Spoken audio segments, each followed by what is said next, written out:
Tumagilid ang kotseng yan matapos masagi ang sinusundan nitong sasakyan sa Gamo, Isabela. Halos di nahagip sa kamera pero nakabangga pa ito ng motorsiklo at isang truck. Isinugod sa ospital ang driver ng nakabanggang kotse at ang dalawang minor de edad na sakay ng motorsiklo. Ipinasok at ipinarada ng isang lalaki ang minaneho niyang motorsiklo sa loob ng Taal Basilica sa Batangas. Ang kanyang ginawa na tila paglapastangan daw sa simbahan, kinundina ng mga deboto. Yan ang report ni Bam Alegre. Parang highway lang na binaybay ng motorsiklong yan ang pasilyo ng Taal Basilica. Pagkaparada, bumaba ang babaeng angkas at lumakad palabas ng Basilica. Pero ang lalaking driver, dumiretso sa altar, nag-sign of the cross. Nagdasal pa eh. Saka umupo sa upuan ng pari at pumalakpak pa. Lakas tama nito ah. Itinaas pa niya ang kaliwang paa sa armrest. Ang lalaki dinala raw ng ilang concerned citizen sa pulisya. Base dun sa sabi ng magulang, wala daw bisyo yung bata. Pero nung nandito na yung bata ay nanghihingi siya ng sigarilyo sa mga kapwa preso niya. Ay nang tinanong natin ay sabi niya ay nakagamit siya ng marijuana. Nabili niya online.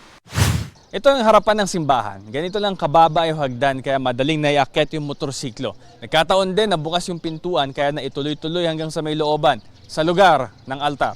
Ang pagpasok ng motorsiklo sa simbahan, kinondena ng ilang mananampalataya. Pero ang lalaki, hindi raw nagsisisi. Parang gusto ko lang po mabasbasan. Yun po. Yun po ang gusto ko. Depende nila sa kanila kung masamang tingin nila sa akin. Dahil gusto ko mabago ang buhay ko. Ikaw hindi masama tingin mo sa inyo? Hindi nga, sumuko naman ho ako eh. Kung hindi ako sumuko, wala ako dito. Baka yung nagtatago na.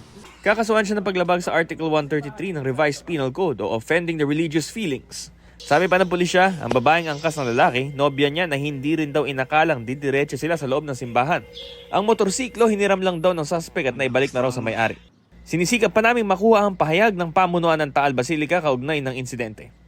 Bam Alegre, nagbabalita para sa GMA Integrated News. Pinalaya na ang driver ng SUV na humarurot pa atras sa North Fairview, Quezon City. Paglilinaw ng Quezon City District Traffic Enforcement Unit, hindi nagtangkang tumakas ang driver na isang retiradong US Navy. Nagpanik lang daw siya habang kausap ng pulis kaya't naapakan daw nito ang silinyador. Nakipag-areglo rin siya sa lahat ng kanyang nabangga at inako ang pagpapaayos sa mga nasirang sasakyan. Hindi na itutuloy ang reklamo laban sa kanya. Maayos din daw ang kanyang kondisyon. Pinapapatay sa kanya yung sakyan, yung kukunin yung susi. Kaso parang hindi makausap na maayos yung driver. Naapakan na naman ulit niya yung silinyador. Kaya hanggang umatras, panic po daw siya. So parang panic attack yung nangyari sa kanya. Kung kailan magmamahal na araw, dinungisan ng ilang kabataan ang ilang imahen sa Stations of the Cross sa Alimodian, Iloilo. Ikinagulat at ikinadismaya ng lokal na pamahalaan nang makitang ang mga imahen at istruktura sa Station 13 ng Agony Hill. Natunto ng otoridad ang 6 na minor de edad na umakyat sa burol o sa burol at nagsaboy umano ng pintura noong linggo. Bilang parusa, inirekomenda ng pulisya na bigyan sila ng community service. Kanina, muling inayos at pininturahan ng LGU ang mga imahen.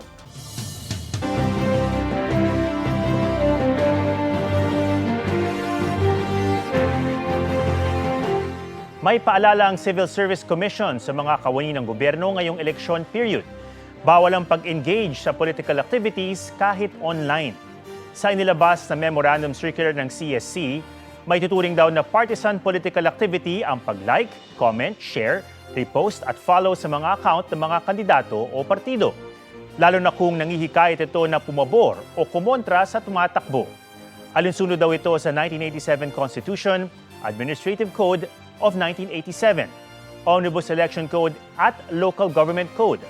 Sakop nito ang lahat ng miyembro ng civil service kabilang ang GOCCs at state universities and colleges.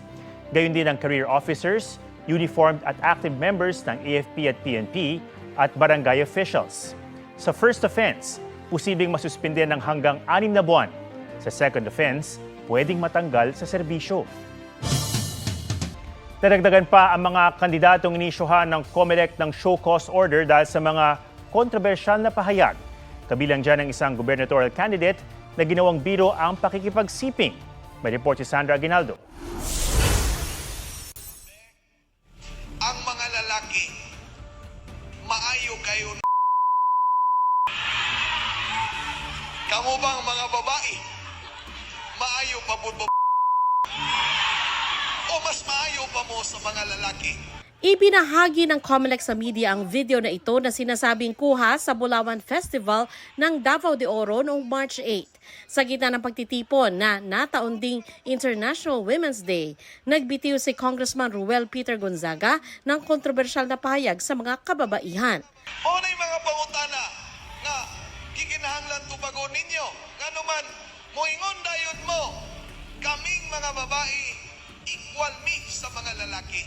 Di na tinuod karon kay kasagaran sa babae mo pili na asa man ko sa ilalom o sa taas pa ko. Sa isa namang hiwalay na pagtitipon, may ginawang biro si Gonzaga tungkol sa isang board member candidate. Pero sultihan ta mo, 14 anyos na nga byuda, sigurado ko na pilot na ng inya. Sukol magagagawin din eh. Sinabi rin ni Gonzaga sa isang campaign event. Paulian tagahala, pikangkang na.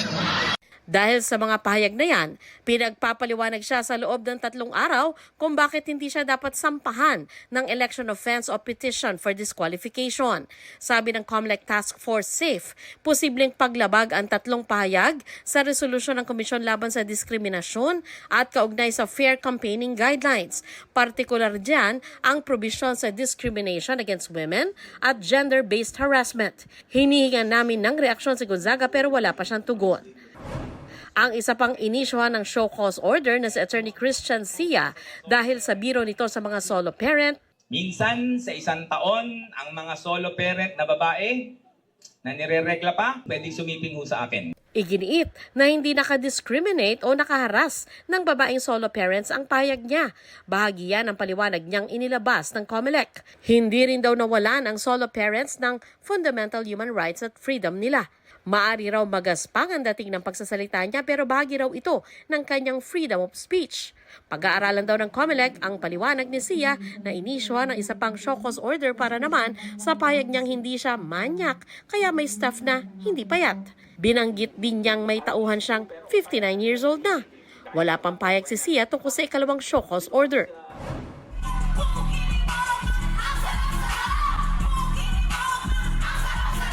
Hindi naman pasok sa panlasa ng COMELEC ang campaign jingle na ito ng vlogger na si Mocha Uson, kandidato sa pagkakonsehal sa Maynila. Sa isang sulat, tinukoy ng COMELEC ang anilay sexually suggestive elements ng jingle na maaaring maging balakid para seryosohing mapag-usapan ng polisiya, pamamahala at kinabukasan ng mga komunidad. Itigil na lang po muna yung pagpapalabas niyan. Kung nagkagastos po dyan, ganun po talaga yung consequence niyan. Kasi sana po naman ay napag-isipan muna natin bago natin inilabas. Sulat lang ang pinadala ng COMELEC pero posible raw ito maging show cause order depende sa gagawing hakbang ni Uson. Agad naman sumulat si Uson sa COMELEC para iparating na inutusan na niya ang kanyang campaign team na itigil ang paggamit ng jingle. Nire-review na raw nila ang lahat ng kanilang content para matiyak na pasok ito sa standard of decency at akma sa public discourse and electoral engagement. Sandra Aguinaldo nagbabalita para sa GMA Integrated News. 33 days bago ang eleksyon 2025, patuloy sa paglatag ng kanilang plataporma at advokasya ang mga tumatakbo sa pagkasenador. Nakatutok si Ivan Mayrina. Nakipagdialogo sa mga mangingisda ng Calapan Oriental Mindoro si Ronel Arambulo. Kasama niya si Liza Masa. Si Representative Arlene Brosas, isinulong ang proteksyon ng LGBTQIA+ sa Tarlac. Tutol si Teddy Casino sa dredging operation sa Occidental Mindoro. Suporta sa mga lokal na lider ang binigyan diin ni Senator Pia Cayetano sa Nueva Ecija.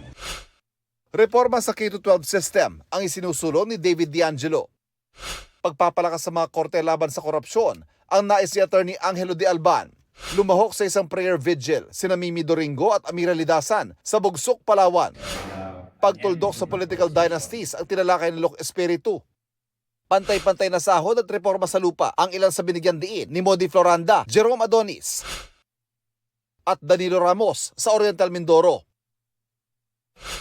Pagpapalawig ng OFW Hospital ang isinulong ni Senador Bongo. Sa Pangasinan, naglatag ng plano sa food security si Ping Lacson. Pagpapaulad ng turismo ang isinusulong ni Senador Lito Lapid sa Laguna. Nakiisa sa araw ng kagitingan sa Lanao del Norte si Congressman Rodante Marcoleta. Si Kiko Pangilinan, pagpapabuti ng lagay ng magsasaka at mangingisda ang itinula. Hinikayat naman ni Ariel Carubin ang mga kabataan na ipaglaban ng bansa.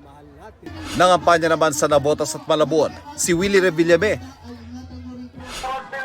Nag-motorcade sa Caloocan si Senator Francis Tolentino. Pag-amyenda sa rice tariffication law ang gusto ni Benhur Abalos. Nag-ikot sa Bicol Region si Bam Aquino. Patuloy namin sinusundan ang kampanya ng mga tumatakbong senador sa eleksyon 2025. Ivan Mayrina nagbabalita para sa GMA Integrated News. Kuya, balik na ako! It's Michelle D. As in, di mapakali nang mapadaan sa bahay ni Kuya. Agad siyang bumaba at nagpicture with her fans. Ito matakas! Osan to?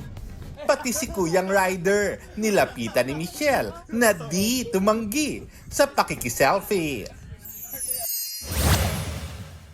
Wala sa stage pero nasa crowd at nagpaka-fanboy si 17-member Ming Yu. Sa IG, ibinahagi ni Ming Yu ang ilang snaps sa concert na kanyang dinaluhan. Park Bo-gum, muling makakasama sina Suzy at Sindong Yup bilang host sa 61st Beksang Arts Awards. 7 taon ng host si Bogom, habang halos isang dekada naman sina Suzy at Sindong Yup. Gaganapin ang awards night sa May 5. Lor Santiago nagbabalita para sa GMA Integrated News. Huwag magpahuli sa mga balitang dapat niyong malaman. Mag-subscribe na sa GMA Integrated News sa YouTube.